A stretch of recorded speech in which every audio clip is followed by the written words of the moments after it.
বড় শোলমারি গ্রাম পঞ্চায়েতের তারার তেপথি এলাকায় রাস্তা সংস্কারের দাবিতে পথ অবরোধে সামিল হলেন গ্রামবাসীরা।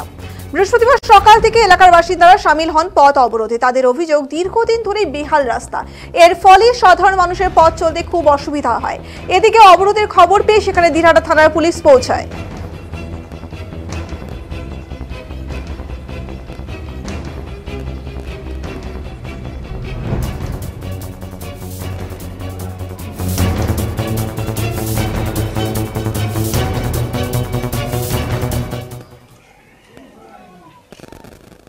কি নিয়ে আজকে আপনাদের এই পথ অবরোধ? এই পথ অবরোধ করতেছি আমরা। এই রাস্তাঘাটের অবস্থা ভালো না। বারবার প্রধান পঞ্চায়েত চেয়ারম্যান সবাইকে আমরা জানাচ্ছি, এমন নাকি আমাদের অঞ্চল সভাপতিকেও জানাচ্ছি, কিন্তু বারবার ওরা ঝাড়ু মারি যায় রাস্তা আর হয় না। এই রাস্তার অবস্থা এমন খারাপ হয়ে গেছে, আমাদের যাওয়ার মতন কোনো দিনহাটা যে যাবো আমার কোনো যাওয়ার মতন যোগ্য রাস্তা নাই।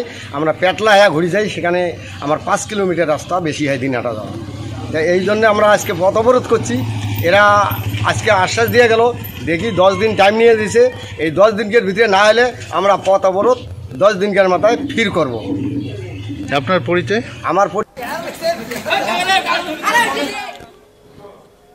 অন্যদিকে স্থানীয় অঞ্চল প্রধান দাবি করেছেন, ইতিমধ্যে এই রাস্তাটি নিয়ে পরিকল্পনা হয়েছে। নভেম্বরের মধ্যেই টেন্ডার প্রসেস হয়ে যাবে।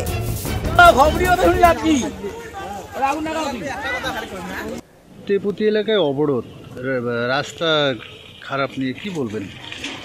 দেখুন, রাস্তাটা আমাদের অলরেডি ধরা আছে। এটা সম্ভবত নভেম্বরে টেন্ডার প্রসেসিং চলছে। নভেম্বরে হয়তো টেন্ডারটা হয়ে যাবে, কিন্তু আপাতত একটু জায়গায় কিছু জায়গায় ভাঙা রয়েছে। এটা গ্রামবাসীর মানে যেটা বক্তব্য, অতি শীঘ্রই রাস্তাটা করতে হবে। তার জন্য কিছু জনগণ পদবোধ করছে।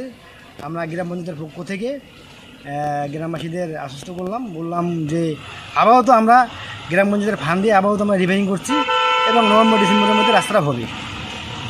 আপনার পরিচয়?